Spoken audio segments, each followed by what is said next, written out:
A mother begged me to send an ambulance for her dying child, but my supervisor wouldn't let me. 3 weeks into my job as a 911 operator, I got a call from a screaming mother, crying about her 3-year-old baby bleeding out, begging me to send the ambulance.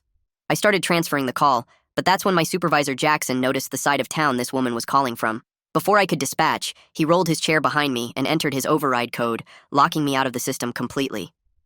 "We can't send units there right now. We need ambulances available for Fairfield Gardens where the donors live. There's a frat party happening there and their sons might get hurt." "Her baby's bleeding out!" I screamed, trying to type, but my keyboard wouldn't respond. I quickly realized the system was completely frozen and I couldn't contact anyone, all while the mother was begging through my headset. "Babies bleed all the time," Jackson said loud enough for her to hear. "Kid probably a scraped knee or something. But the senator's drunk son might crash his BMW at that party. That's what matters," Jackson said, pulling out his personal laptop where I could see him manually rerouting ambulances away from her address. I reached for the emergency phone to call dispatch directly, but he'd already unplugged it, holding the cord in his hand while saying, 23 minutes. That's how long your console stays locked. For 23 minutes, I sat helpless watching Supervisor Control Active flash on my frozen screen, while the single mother of two tried to save her 3-year-old son who'd fallen through their apartment's broken window. "Please, he's so cold, he won't open his eyes," she sobbed at minute 5. And all I could do was lie that help was coming while Jackson sat at his laptop, manually denying every dispatch request that auto-generated from her call, clicking reject over and over with the same finger he used to point at funny videos on his phone. By minute 8, Shania's voice had changed from screaming to whispering because she was using all her strength to apply pressure to the wound. I couldn't take it anymore and launched myself across the room to another workstation. But Jackson had locked them all remotely, tackling me when I tried to rip the cables from his laptop. We crashed into the desk, him pinning my arms while I screamed for someone to help. The other dispatchers actually looked away, all terrified of doing the right thing. The mother's Vietnam veteran neighbor came into her home at minute 12, immediately recognizing hemorrhagic shock. That's when I also broke free and went to sprint toward the emergency phone, but Jackson grabbed me back by my leg, both of us fighting on the floor while he typed one-handed, "Caller exaggerating, minor scrape." At minute 15, when Shania fainted and her 7-year-old daughter took the phone, I bit Jackson's hand hard enough to draw blood and lunged for his laptop, managing to type "send" before he slammed it shut on my fingers, crushing them against the keyboard while the little girl asked if her brother was going to heaven. I kicked him in the stomach, grabbed my cell phone, but he had a signal jammer in his drawer that he held up like a trophy while pinning me against the wall with his forearm across my throat, choking me just enough that I couldn't scream the address to my coworkers, all while the veteran performed chest compressions in my ear, counting out loud as the child went into cardiac arrest from blood loss. The second Jackson's administrative lock expired at exactly 23 minutes. I slammed every dispatch button on my console, sending 3 ambulances and a helicopter to that apartment, while Jackson was still gloating about his perfect system. I looked up at the sky and started pleading with every deity out there to save this child. After 4 excruciating minutes, help finally arrived and rushed into the house immediately. The call was still going on, and I could hear major panicking going on. The medics walked over to the child, and I couldn't make out what they said. But one thing was clear. The mother dropped to her knees and started cry-screaming. I heard commotion before everyone finally left. I started calling and digging into the case like a madman, before finally finding out the truth. The child was gone, or at least the version his mother remembered was. He had lost so much blood he'd need multiple surgeries for internal damage. His prefrontal cortex was damaged, leaving him unable to speak, leaving his mother with bills she couldn't afford without selling their house. Just as a cherry on top from the American healthcare system. I went to report Jackson immediately, but HR said I needed proof. That's how I learned the dispatch system auto-delete supervisor overrides after 24 hours, standard privacy protection. Jackson knew this, which is why he was so comfortable doing it, and when I checked, 5 other dispatchers quietly told me he'd done this before, always to addresses in poor neighborhoods. I sat in my car holding my phone, having secretly recorded Jackson admitting everything when he'd bragged to another supervisor at lunch, him laughing about how those people don't even have lawyers, when I got his text. "I know you recorded me, but I also know you used the emergency alert system without authorization when you sent those ambulances. That's immediate termination and loss of your certification. Your choice. Delete the recording or never work as a dispatcher again. You have until tomorrow morning." My hands shook so bad I dropped my phone twice trying to read his message again. I sat there in my car for 2 whole hours, playing Jackson's text over and over while also listening to my recording of him at lunch. He was laughing about how those people don't even have lawyers and bragging about doing this before. My brain kept doing the math over and over. 20 hours left before the system would delete everything that proved what he did to that baby. I finally started my car and drove home, my fingers still shaking as I gripped the wheel. The second I got inside my apartment, I grabbed my laptop and started uploading that recording everywhere I could think of. 3 different cloud services, plus a USB drive that I wrapped in plastic and hid inside an old cereal box in my closet. Then I went crazy, taking photos with my phone of every screen, every log entry, anything from work that might disappear when that timer hit 0. My eyes burned from staring at screens, but I couldn't stop. At 3 in the morning, I texted Jeremy Winters from IT. We went through training together, and he'd mentioned once how much he hated the override system. I typed out something about needing help with a technical issue and asked if we could grab coffee before my next shift. My phone rang at 8 the next morning while I was still at my computer. Zara Hurley from HR, her voice doing that fake calm thing as she reminded me about company policies on unauthorized recordings. She talked about proper chain of command and how serious these violations were. Someone had already told her about my report attempt, and she was basically warning me to back off. I met Jeremy later in his beat-up Honda behind the grocery store on 5th Street. We both kept looking around like we were doing a drug deal or something. He explained that there was this vendor backup system that saves everything for 30 days, but only cops with subpoenas could get to it. Still, just knowing it existed made me feel less crazy. That afternoon, I tried calling Shania's number from my personal phone, straight to voicemail. I left this stumbling message saying I was the operator from that night and that I tried everything to help. Sorry felt like such a useless word for what happened to her baby. That night, I didn't sleep at all. I just kept replaying those 23 minutes in my head. Her screaming, the veteran neighbor counting chest compressions out loud, the little girl's voice asking if her brother was going to heaven. Every time I closed my eyes, I saw Jackson clicking reject on his laptop while watching funny videos on his phone. Hour 22 came, and Jeremy met me at the dispatch center at 5 in the morning while Jackson was off duty. Jeremy used his admin access to get us in, and we started taking screenshots of everything we could find. The logs showed multiple override sessions to poor neighborhoods, but the details were already getting corrupted as the system started its automatic purge. When I got to work for my actual shift that morning, Jackson was already there waiting for me. He mentioned real casual how accidents happen when people forget their place. Then he assigned me to the quietest console way in the back corner, far from everyone else. His threat was clear without him having to actually say it. During my first break, I went to the break room and noticed how all the other dispatchers avoided looking at me. They gave me this wide space like I had something contagious. Word had already spread that I was fighting Jackson, and nobody wanted to risk their job by being seen talking to me. That afternoon around 3 when things got slow, I saw Heather from the union walking toward my console with that careful look people get when they're about to say something risky. She leaned against my desk and kept her voice real low while explaining how she could help me file a formal complaint, but the union had limits because the city kept threatening budget cuts that would wipe out half our jobs. I nodded and followed her down the hall to her small office packed with filing cabinets and union posters, where she pulled out this thick stack of forms that looked more complicated than tax paperwork. During my lunch break, I sat there filling out every single box, keeping my claims narrow and focused on just the override abuse without mentioning the recording yet, because Heather said that would come later. She took the completed forms and filed them right away through the official system, but warned me the response time could be weeks or even months, since the city liked to drag these things out until people gave up. That evening after my shift, I drove to the public library on the other side of town and used one of their old computers to create an anonymous email account with a fake name and no connection to my real identity. I typed out a careful message to Chad Royce, this investigative journalist who'd exposed corruption at the water department last year, telling him I had information about emergency services discrimination, but needed to protect myself. Within 3 hours, Chad had already responded, asking for any documentation I could provide, and whether other people had witnessed similar incidents, because he needed corroboration before his editor would let him run anything. The thought of finding others willing to talk made my stomach hurt since everyone was so scared of losing their jobs, but I started making a mental list of people who might crack if pushed the right way. The next afternoon, right after I clocked in, Zara called my desk phone and told me to come to HR immediately with this fake, pleasant voice that meant trouble. She sat me down in her cold office with its motivational posters and placed this official-looking paper in front of me saying I was on paid administrative leave pending review of policy violations. She framed it like routine procedure, but we both knew it was meant to cut me off from witnesses and any evidence still in the system. That night back at my apartment, I spent hours creating encrypted backups of everything on multiple flash drives and cloud services, making sure Jackson's recording was saved in at least 10 different places.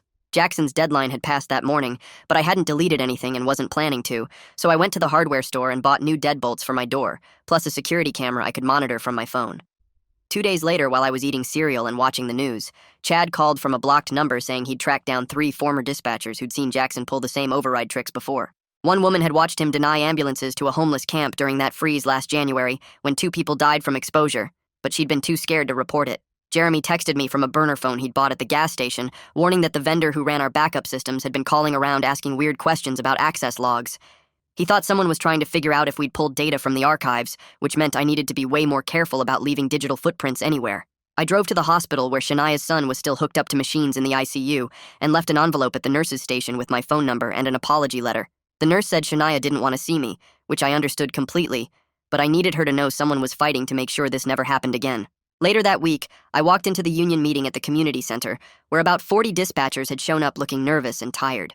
Heather stood at the front, explaining how city council members were threatening to outsource all dispatch services to a private company if the union pushed too hard on oversight issues. Half the room wanted to fight anyway because they'd seen too much abuse, but the other half had kids to feed and mortgages to pay and couldn't risk unemployment. People started arguing about whether standing up for what's right was worth losing everything, and I could see the fear in their eyes because they all knew what Jackson was capable of. Someone mentioned how the last person who'd filed a complaint had their car vandalized and their shifts cut until they quit, which shut down most of the brave talk real quick. I sat there taking notes on everything, documenting who seemed sympathetic and who was clearly on management's side, building my case one piece at a time. The meeting ended with no real decision, except to wait and see what the city would do next, which felt like giving up, but was probably the smart move for people with families. Walking to my car afterward, I noticed someone had stuck a note under my windshield that just said, "Drop it," in block letters, which could have been from anyone but felt like Jackson's style. I took a photo of the note and added it to my growing collection of evidence, knowing every threat and every attempt to silence me just made my case stronger. Brooks McCabe called me 3 days later from the City Oversight Committee saying they'd scheduled a public comment session about dispatch services for next week. He explained I could speak on record about what happened, but warned me that going public would probably kill any chance of keeping my certification. I told him I'd be there anyway, because staying quiet wasn't working out so great either. 2 days after that call, I found a certified letter shoved under my apartment door when I got home from my warehouse job. Jackson had filed an official certification review complaint against me for insubordination and violation of emergency protocols, which meant if it went through, I'd never work in emergency services again. The letter had all this legal language about how I'd exceeded my authority and created unsafe conditions by sending those ambulances without supervisor approval. My hands shook reading it because this was exactly what Jackson had threatened in his text message. Heather called me that same night saying she'd heard about the complaint and wanted to connect me with someone who could help. She gave me Miranda Bell's number, a lawyer who takes whistleblower cases pro bono through the union's legal aid network. I met Miranda at her office downtown the next morning, where she spent 3 hours going through everything I'd documented. She said we had a strong case, but warned the city would fight hard to protect itself because admitting fault meant opening themselves up to lawsuits from every family they'd failed. Miranda started drafting responses to the certification complaint right there while I watched, typing fast on her computer and pulling up laws I'd never heard of. The stress was getting to me bad by then, and I had my first real panic attack while grocery shopping 2 days later. I was reaching for cereal when suddenly I couldn't breathe, and the fluorescent lights got too bright, and I was back in that dispatch room hearing Shania scream while Jackson clicked reject over and over. I dropped my basket and ran outside where I sat on the curb trying to remember how to breathe normally while people walked past staring at me. An older woman stopped and asked if I needed help, but I just shook my head and called the Employee Assistance Program number from my old job packet. They scheduled me an emergency session with Trinity Scions, who specializes in first responder trauma, for the next morning. Trinity's office was small and quiet with these soft chairs that made you sink in deep when you sat down. She didn't make me talk about that night right away, but instead taught me breathing exercises and grounding techniques for when the memories hit. Sunday morning, I woke up to 47 text messages because Chad's first article had dropped online with anonymous sources describing how dispatch services get denied to poor neighborhoods. The city issued a statement within 2 hours, calling everything unsubstantiated allegations from disgruntled former employees, which made me so mad I threw my phone across the room. Monday's paper had the city's full response, where they claimed all dispatch decisions were based on medical triage and resource availability, like it was some noble policy instead of Jackson's cruelty. Reading them turn his evil into bureaucratic language made me physically sick, and I had to run to the bathroom to throw up. After I cleaned myself up, I forwarded Chad the recording of Jackson saying, "Babies bleed all the time," because I couldn't stand them lying anymore.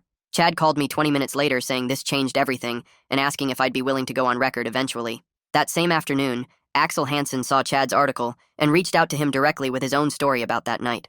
Axel provided a detailed timeline that matched my recording perfectly, explaining how he'd found the child in hemorrhagic shock and started compressions while I was fighting Jackson.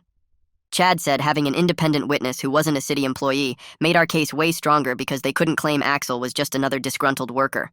Word spread fast at the dispatch center that I was probably the leak, and when I went to pick up my last paycheck, someone had left a note on my car windshield calling me a traitor in big block letters.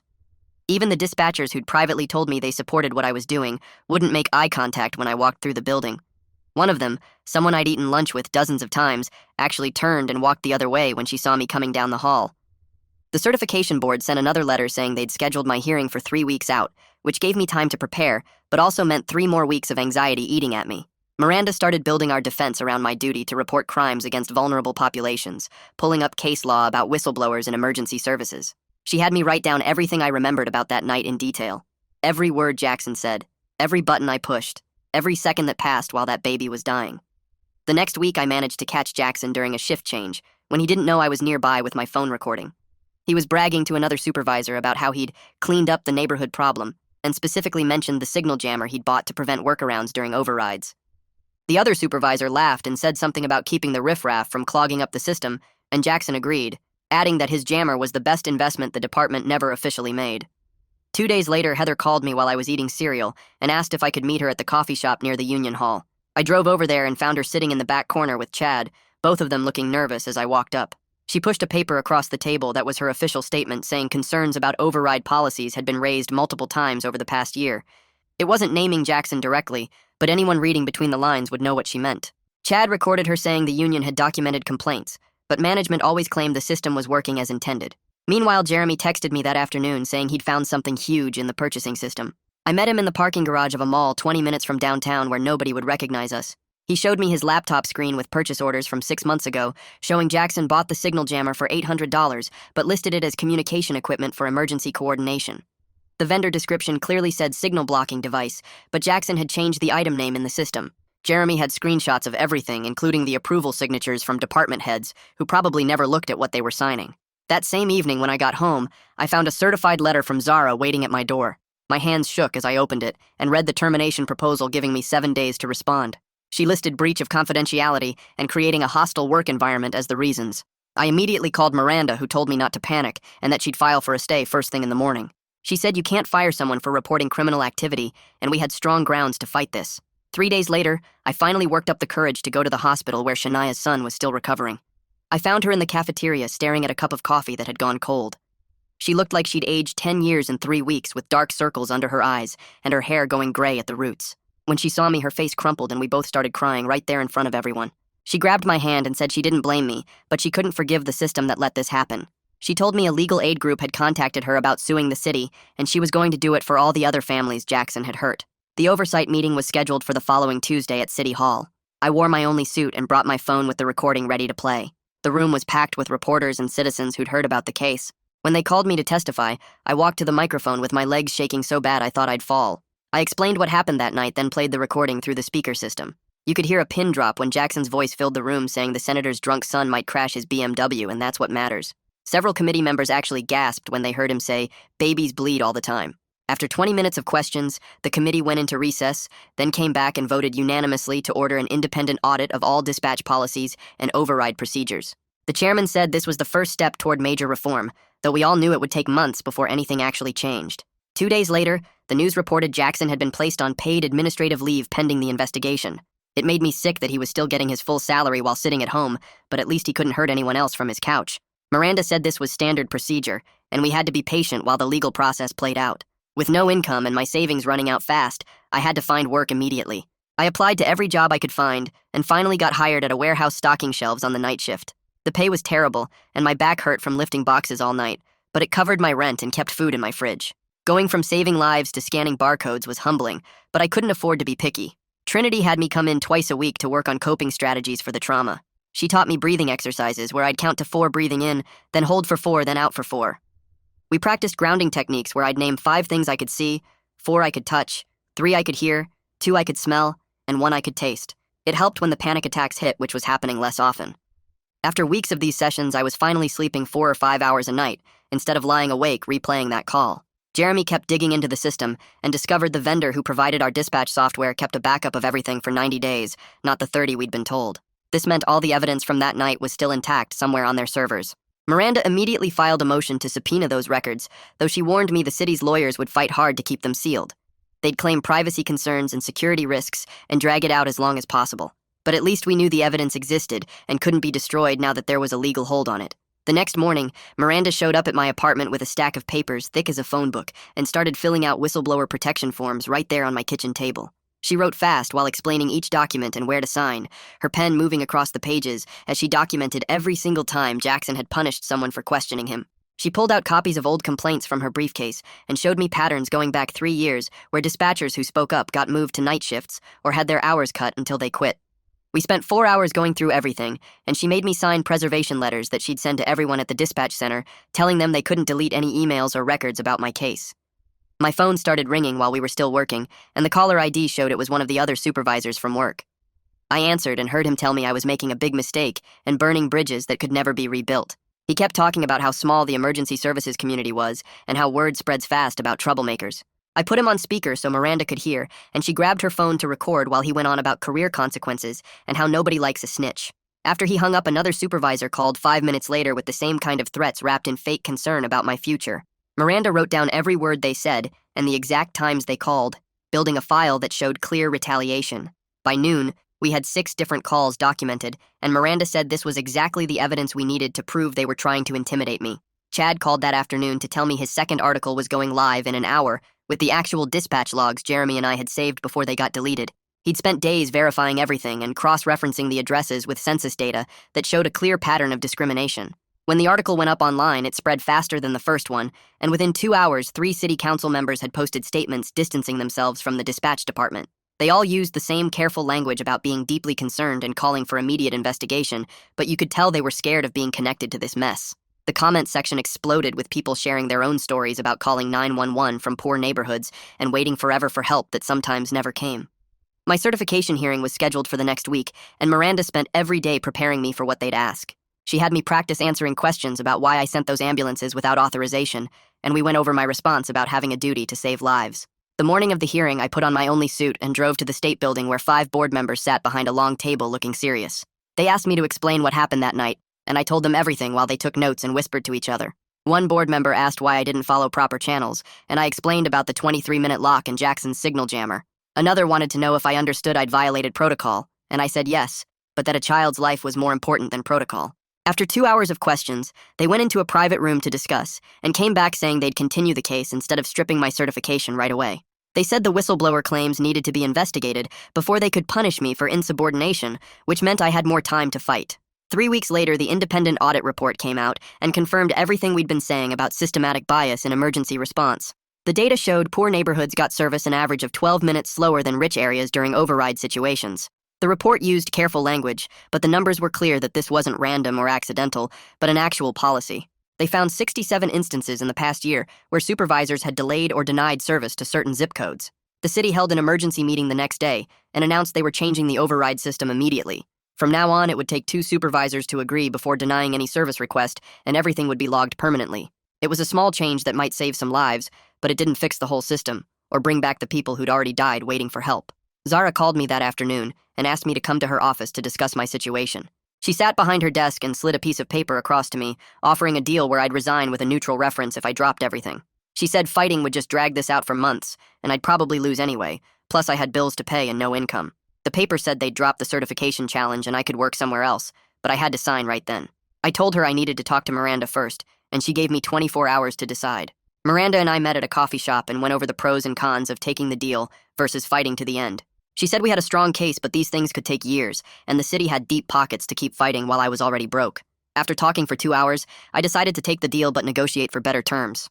The next morning, I went back to Zara's office and said I'd accept if they kept my benefits through the end of the year. She made some calls and came back saying they'd agree to that, plus 3 months of severance pay if I signed a statement saying I was leaving for personal reasons. I signed the papers and walked out of that building for the last time, knowing I'd never work there again. Over the next month, I applied to every dispatch center within driving distance, but got rejection emails from the first 3 before I even got interviews. Word had already spread through the whole emergency services network that I was the whistleblower who'd caused all the trouble. Nobody wanted to hire someone who might report problems or challenge supervisors, even if what I did was right. Meanwhile, Shania had connected with a legal aid group that specialized in civil rights cases, and they were preparing to sue the city. She called me one evening and said she was doing it for all the families who'd lost someone to Jackson's resource allocation system and asked if I'd testify if needed. I told her yes without even thinking about it. The next week, I started teaching basic first aid classes at the community center on 5th Street, right in Shania's neighborhood.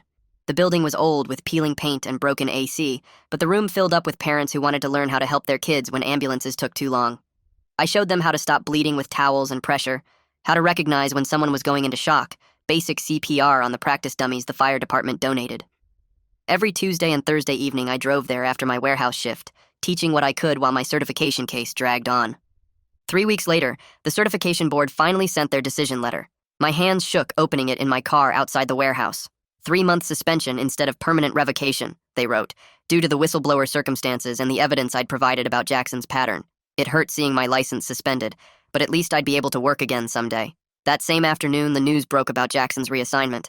The city moved him to some admin job in the permits department where he'd never touch emergency services again. Full salary and pension intact, of course. The prosecutor's office sent me a form letter saying they wouldn't file criminal charges because proving intent would be too difficult even with my recordings. I crumpled it up and threw it in my apartment dumpster. 2 months into my suspension, I got an email from a dispatch center in a rural county about 2 hours north. They'd seen the news coverage and wanted to offer me a probationary position starting after my suspension ended.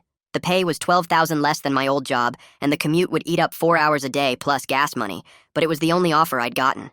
I called them back and accepted on the spot.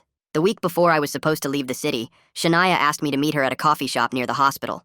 Her son was there in a special wheelchair, his head supported by cushions. He couldn't talk, but when she said my name, his eyes tracked toward me, and his hand moved slightly. She told me he'd started responding to some commands in therapy, could move his right hand a little, was learning to communicate with eye movements on a special board. The therapist said he'd never walk or talk again, but he was making tiny improvements every week. She thanked me for standing up to Jackson, even though it came too late for her baby. I couldn't stop the tears when she hugged me goodbye. I spent the next 3 days packing everything I owned into boxes. My lease was up anyway, and I couldn't afford the rent without a real job.